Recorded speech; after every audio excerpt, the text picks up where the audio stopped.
Hello दोस्तों, video को and तक जरूर देखिएगा क्योंकि इस वीडियो में मैंने आज के पूरे एपिसोड को ही कवर कर दिया है। इसके बाद आपको कोई भी वीडियो देखने की जरूरत नहीं पड़ेगी क्योंकि इसमें आपको पूरी कहानी आज की पता लग जाएगी। और इस वीडियो के एंड में आपको वो कंपटीशन देखने को मिलेगा जिसका आप बेसब्री से इंतजार कर रहे हैं। तो चलिए वीडियो स्टार्ट करते हैं। अब एपिसोड की स्टार्टिंग होती है जब दोनों ने एक दूसरे का मुंह मीठा कर दिया था। अब दोनों ही शर्माने लगते हैं। अब ये मूवमेंट थोड़ा सा ऑकवर्ड हो गया था कि तभी xiaoyan टॉपिक को चेंज करते हुए शूनर से उस स्क्रोल के बारे में पूछता है, जिस पर शूनर बताती है कि फाइटिंग टेक्निक की स्क्रोल है, लेकिन इसे खोलने के लिए तुम्हें डाओ एंड क्लास के लेवल की स्ट्रेंथ की जरूरत होगी। जिस पर xiaoyan कहता है, ऐसी फाइटिंग स्किल जिसे एक्टिवेट करने के लिए डाओ एंड क्लास चाहिए, मैंने इसके बारे में पहले कभी भी नहीं सुना, ये तो बहुत ही कीमती लगती है। जिस पर शूनर कहती है कि मैंने बचपन से आज तक तुम्हें कुछ भी नहीं दिया, आज मैं तुम्हें कुछ दे रही हूँ। अब शूनर थोड़ा इमोशनल हो गई थी, इसलिए xiaoyan शूनर की बात को मानकर उस स्क्रोल को रख लेता है। लेकिन शूनर xiaoyan को दोबारा अलर्ट करती है कि जब वो किंग ऑफ फाइटर के लेवल पर पहुंच जाएगा तभी वो इस स्क्रोल को ओपन करेगा, नहीं तो xiaoyan के लिए बहुत ही ज्यादा डेंजरस हो सकता है। और साथ ही वो xiaoyan को एंसेंट एम्परर जेड के बारे में किसी को भी जिक्र करने को मना करता है, नहीं तो इससे xiaoyan बहुत ही बड़ी मुसीबत में पड़ सकता है। अब इसके बाद शूनर xiaoyan को रेस्ट करने को कहती है क्योंकि नेक्स्ट डे उसका बहुत ही बड़ा मैच था और शूनर तुरंत ही वहां से चली जाती है। अब शूनर के ऐसे बिहेवियर को देखकर xiaoyan को भी थोड़ा महसूस होता है कि शूनर आज कुछ अजीब सा बिहेव कर रही थी। अब xiaoyan कहता है कि कुछ तो है जो शूनर कहना चाह रही थी, या फिर शायद मैं ही कुछ ज्यादा सोच रहा हूं। अब इसके बाद xiaoyan मास्टर से उस स्क्रोल के बारे में पूछता है, जहां मास्टर बताते कि मुझे भी नहीं पता कि ये क्या है। इस स्क्रोल पर स्पेशल स्टैंप है, जब तक ये ओपन नहीं होता है तब तक कोई भी पता नहीं कर सकता है कि इस स्क्रोल में किस तरह की फाइटिंग स्किल है। हालांकि तुम्हारी लिटिल गर्लफ्रेंड के बैकग्राउंड को देखकर लगता है कि ये बहुत ही एक्स्ट्रा ऑर्डिनरी होगी। अब सीन चेंज होता है और हम नेक्स्ट सीन में शूनर को उसके रूम में वैसे ही उदास देखते हैं। और तभी वहां पर यंग आता है जो शूनर से कहता है कि मिस, आपने उस स्क्रोल को मास्टर xiaoyan को दे दिया, जबकि वो पैट्रियार्च का हार्डवर्क था। जिस पर शूनर कहती है कि वो स्क्रोल मेरे से भी ज्यादा xiaoyan के लिए सूटेबल है और xiaoyan उस स्क्रोल के काबिल है। जिस पर यंग खामोश हो जाता है। आगे शूनर यंग को इस बारे में किसी को भी ना बताने को कहती है, यहाँ तक कि फादर को भी नहीं। अब यंग भी शूनर की बात को मान जाता है और फिर वहां से चला जाता है। अब शूनर कहती है कि xiaoyan, मैं जो कर सकती थी मैंने ऑलरेडी कर दिया है। अब ट्रू स्ट्रेंथ को हासिल करने का रास्ता तुम पर डिपेंड करता है और मैं उम्मीद करती हूँ कि जब फ्यूचर में हम दोबारा मिलेंगे तब तक तुम सच में बहुत ही स्ट्रांग इंसान बन चुके होंगे, इतना ज्यादा स्ट्रांग कि मुझे तुम पर प्राउड होगा। अब हम नेक्स्ट डे का सीन देखते हैं जहां पर शूनर अभी भी उदास खड़ी सोच रही होती है कि तभी xiaoyan वहां पर आ जाता है जो शूनर से कह रहा था कि मैंने तो तुम्हें सुबह से नहीं देखा और तुम यहाँ छिपी हो। जिस पर शूनर भी कहती है, मैं तो बस तुम्हारे रेस्ट करने को डिस्टर्ब नहीं करना चाहती थी, मुझे नहीं पता था कि आज का मैच में क्या होगा। शूनर ये बोल ही रही थी कि तभी xiaoyan शूनर का हाथ थाम लेता है और फिर xiaoyan शूनर से कहता है, क्या मैं तुम्हारे साथ रह सकता हूँ, मुझे बहुत ही खुशी होगी। जिस पर शूनर कहती है, मैं भी बहुत खुश होंगी। और दोनों एक दूसरे को देख ही रहे थे कि तभी कबाब में हड्डी बनने के लिए इस बार जियान बीच में आ जाती है और जियान कहती है, लेकिन मुझे खुशी नहीं होगी। और ये बोलते हुए जियान xiaoyan और शूनर को दूर कर देती है और जियान काफी ज्यादा गुस्से में थी। साथ ही जियान के मुंह पर थोड़ा सा गंदा लगा हुआ था और साथ ही जियान का मुंह थोड़ा सा गंदा हो गया था। तो xiaoyan जियान से पूछता है कि तुम ऐसी क्यों दिख रही हो और तुमने क्या किया है। जिस पर जियान कहती है, मैं तो माउंटेन में टहलने गई थी, वहां पर एक एलिक्सर को खोजने के लिए जो कि बहुत ही मुश्किल से मिलता है, लेकिन वहां जाकर पता चला कि डोंगुआन लेवल का बीस्ट वहां की रखवाली कर रहा था। अब डोंगुआन लेवल के बीस्ट का नाम सुन के ही बाकी सभी हैरान हो जाते हैं। अब जियान बहुत ही क्यूट तरीके से सबको बता रही थी कि मुझे उन मॉन्स्टर से डर नहीं लगता है, मैंने वहां उनसे फाइट की लेकिन आखिर में उससे हरा नहीं पाई और वहां से मुझे वापस बचकर भागना पड़ा और मुझसे भी ज्यादा बेहतर नहीं है। लेकिन उसने मुझे जोर का पंच मारा था जिससे जियान का बहुत ज्यादा गुस्सा आ रहा था और वो वापस जाकर उस बीस्ट को पंच मारकर बदला लेना चाहती थी। इसलिए वो xiaoyan को अगली बार उसके साथ चलने को कहती है ताकि जियान उस बीस्ट को हैंडल करेगी और तब तक xiaoyan को मौका मिल जाएगा और वो उस एलिक्सर को ले लेगा। लेकिन xiaoyan जानता था कि वो बीस्ट बहुत ही ज्यादा पावरफुल था जिसने जियान को टक्कर दी है, इसलिए वो जियान से कहता है, मुझे मरने का कोई शौक नहीं है। अब जियान का मुंह बन जाता है क्योंकि xiaoyan ने जियान के ऑफर को रिजेक्ट कर दिया था कि तभी वहां लिन शुआ आ जाता है जो मुस्कुराते हुए xiaoyan से कहता है, ब्रदर xiaoyan, मैं उम्मीद करता हूं कि आज आज के मैच में हम दोनों एक दूसरे से ना टकराएं। मैं इस क्रिटिकल मौके पर तुम्हें फेस नहीं करना चाहता। जिस पर शाओयान कहता है अगर ऐसा हुआ तो मुझे डर है कि ये मेरे लिए बहुत ही ज्यादा अनलकी होगा। लेकिन तभी पीछे से जियान बोलती है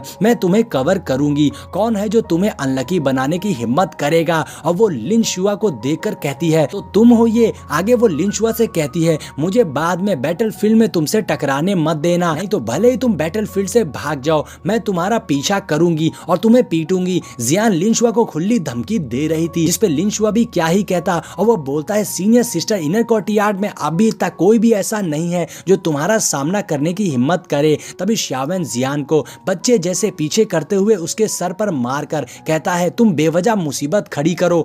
लिन शुआ शाओयान और जियान की ऐसी इतनी अच्छी बॉन्डिंग देखकर सोचने लगता है कि आखिर शाओयान और जियान के बीच में इतनी अच्छी रिलेशन कैसे हो गया है। दूसरी ओर एल्डर अनाउंस करते हुए कहते हैं पिछले 2 दिन के भयानक कंपटीशन के बाद अभी भी यहाँ पर 13 प्लेयर्स बचे हुए हैं टॉप रैंकिंग कंपटीशन में, इसलिए पिछले कंपटीशन के रूल के हिसाब से हम रैंडमली 6 स्टूडेंट को चुनेंगे जिनका आपस में फाइट होगा और जिसमें से 3 स्टूडेंट हारेंगे वो बाहर हो जाएंगे और जो 3 ये मुकाबला जीतेंगे वो नेक्स्ट लेवल में जाकर 7 स्टूडेंट को ज्वाइन करके टॉप 10 में पहुंच जाएंगे। मगर जब शूनर ये रूल सुनती है तो उसे गलत लगता है, जिस पर शाओयान बताता है कि लक भी एक तरीके की स्ट्रेंथ होती है। अब देखना यह है कि यहाँ पर किसका लक सबसे अच्छा है। अब दूसरी ओर एल्डर 2 स्टिक्स को निकालते हैं जिसमें पहला नाम यान हुआ का था जिसका मैच कियान मोर के साथ होने वाला था। अब यान हुआ को तो इससे कोई फर्क नहीं पड़ता है, मगर मोटे को लगता है कि वो कितना ज्यादा अनलकी है। जिसके बाद कियान मोर जम करके बैटलफील्ड में आ गया था, जिसे देखते शाओयान बोलता है कि आज पहली बार हमें इस कंपटीशन में विंड ऑफ एट्रीब्यूट फाइटिंग की टेक्निक को देखने को मिलेगा। मगर यहाँ पर लिन शाओयान से बताता है कि कियान मोर को अंडरएस्टिमेट करने की गलती भी मत करना, आखिर ये टॉप 13 में है, इसकी पावर्स भी यूनिक होगी। जिसके बाद बैटलफील्ड में हम मोटे को देखते हैं जो यान हुआ को देखते हुए बोलता है यान ब्रदर मैं जानता हूँ कि आपकी स्टील हैमर की पावर्स बहुत ही ज्यादा अमेजिंग है, तो मुझ जैसा मोटा इसे नहीं रोक पाएगा। मगर यान हुआ बोलता है बकवास बंद करो और दिखाओ कि गोल्डन रिंग के पावर्स पहले से कितना ज्यादा बढ़ गई है। और तभी एल्डर अनाउंस करते हुए मैच को स्टार्ट कर देते हैं, जिसके स्टार्ट होते ही मोटा अपनी रिंग को बाहर निकालता है जिससे यान हुआ पे अटैक कर देता है। मगर यान हुआ ने भी अपने हैमर से उसके रिंग के टुकड़े टुकड़े कर दिए थे, जिससे जम करके मोटा भी बच गया था। मगर यहाँ पर मोटा हार ना मानते हुए एक साथ कई सारे रिंग से यान हुआ के ऊपर हमला कर दिया था, जो कि यान हुआ के एकदम बगल से निकलती और वो बाल बाल बसता है। और अब बैटलफील्ड में ये देखकर बहुत ही मजा आ रहा था, जहां एक तरफ से मोटा बहुत सारे रिंग से यान हुआ के ऊपर हमला कर रहा था तो यान हुआ अपने हैमर से उसे डिस्ट्रॉय करे चला जा रहा था। तो वहीं ऑडियंस में खड़ा लिन जब ये देखता है तो बोलता है कि गोल्डन रिंग्स टेक्निक को यूज करने में बहुत सारी एनर्जी लगती है और इस मोटे की स्ट्रेंथ को देखकर लगता है कि ये बहुत ज्यादा 10 पावरफुल अटैक कर सकता है। तो शाओयान ये देखकर बोलता है कि ऐसी टेक्निक को यूज करने के लिए ये बैटलफील्ड बिल्कुल भी सही नहीं है, क्योंकि गोल्डन रिंग टेक्निक एक तरीके से छिप के वार की जाती है, इसलिए ऐसे में कियान मोर ज्यादा ताकतवर नहीं हो सकता है। अब यहाँ हम बैटलफील्ड में देखते हैं जहां यान हुआ और मोटे में बहुत ही जबरदस्त फाइट हो रही थी, मगर यान हुआ मोटे के सभी अटैक को रोक ले रहा था। जिसके बाद यान हुआ जम करके अपने आर्मर को एक्टिवेट कर लेता है और तेजी से नीचे आके कियान मोर के रिंग को तोड़ देता है। जिसके बाद यान हुआ बोलता है कि मैं देखना चाहता हूं अभी तुम्हारे पास और कितनी रिंग्स बची हैं, जिसपे मोटा रावण की तरह हंसते हुए बोलता है तब तो फिर तुम देख ही लो ब्रदर। और ऐसा कहते वो अपनी बहुत सारी रिंग्स को फॉर्म कर लेता है और एक साथ कई सारे रिंग से यान हुआ के ऊपर अटैक कर देता है, जिससे लड़ने में अब यान हुआ को भी काफी तकलीफ हो रही थी। मगर यान हुआ अपने हैमर से एक साथ उन सभी रिंग को डिस्ट्रॉय कर रहा था। तभी एक साथ 3 रिंग को यान हुआ रोकने की कोशिश कर रहा था, तो दूसरी ओर से मोटा एक साथ और भी कई सारे रिंग से यान हुआ के ऊपर हमला कर देता है। मगर यान हुआ जम करके उसके सभी रिंग्स को डिस्ट्रॉय कर देता है और उससे मोटे पर जबरदस्त स्लैश अटैक करता है, जिससे वो बच नहीं पाता और बास्केटबॉल की तरह 4-5 बार बाउंस करके नीचे गिरता है। मोटे की बॉडी में इतनी ज्यादा चर्बी थी कि उसे जमीन पे आने में भी टाइम लग गया था। और यहाँ पर यान हुआ की ऐसी स्ट्रेंथ को देखकर तो सभी खुश हो गए थे और उसके लिए चीयर करने लगते हैं। और यहाँ पर एल्डर यान हुआ को विनर डिक्लेयर कर देते हैं, जिसके बाद एल्डर अगले मैच का अनाउंसमेंट करने लगे थे, जिसमें पहले बंदे का नाम अनाउंस होता है जो कि जियान थी। अब जियान बहुत ज्यादा खुश हो जाती कि फाइनली अब उसे भी फाइट करने का एक और मौका मिल गया। मगर यहाँ जियान का नाम सुनते ही बाकी सभी परेशान हो गए थे कि न जाने कौन इसका अपोनेंट बनेगा, जो भी बनेगा वो बहुत ही ज्यादा अनलकी होगा। लेकिन तभी एल्डर उसके अपोनेंट का नाम लेते हैं जो कि किनजैन था। अब ये सुन के तो बाकियों के जान में जान आ गई थी, मगर यहाँ पर किंजैन की हालत खराब हो जाती है और जियान का नाम सुनते ही उसके पेट में दर्द हो गया था, जिसके चलते एल्डर बिना फाइट के ही जियान को विनर डिक्लेयर कर देते हैं और ये बात जियान को बिल्कुल भी पसंद नहीं आती है। जिसके बाद एल्डर अगले मैच का अनाउंसमेंट करने लगे थे, जिसमें पहले कंटेस्टेंट का नाम लुई किंग होता है। अब दूसरे प्लेयर का नाम सुनने के लिए सभी के कान खड़े हो गए थे और हाँ दोस्तों, ये वही मैच है जिसका आपको बेसब्री से इंतजार था। तो दोस्तों, हमारा नेक्स्ट कंटेस्टेंट है xiaoyan। अब अगला मैच xiaoyan और लुई किंग के बीच में होने वाला है। अब ये बात सुनकर तो लूफी बहुत ही ज्यादा खुश हो गई थी कि फाइनली उसका भाई अब xiaoyan की हड्डियां तोड़ेगा। अब यहाँ पर xiaoyan थोड़ी देर के लिए तो सुन हो गया था, मगर लुई किंग ये सुनकर एक खतरनाक स्माइल करता है और उसके इसी डेविल स्माइल के साथ में ये एपिसोड यहीं पर एंड हो जाता है।